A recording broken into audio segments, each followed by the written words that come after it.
Hi everyone, welcome back. So in this video, I'm gonna share with you how to add the ICT kill zones on TradingView. So just follow me and follow the steps. It's so easy and simple. So first of all, open your TradingView chart, and then go to indicators. Click on it and type here ICT kill zones and choose this one, ICT kill zone pivot TFO. So click on it one time. And as you can see here, these are the kill zones, as you can see. Now, keep in mind that these kill zones are in New York time zone, okay? So if we go here to the settings, you will see Asia starts from 8 p.m. to midnight, okay? London starts from 2 in the morning to 5 in the morning, okay? And New York starts at 9:30.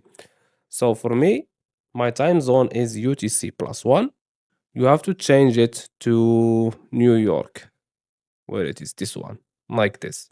We have a settings here, time zone, but it doesn't work. Okay, this one. If we click on it here, it doesn't change anything. And that's it. So I hope you found this video helpful. Don't forget to give us a like and subscribe. Thanks for watching and see you on the next one.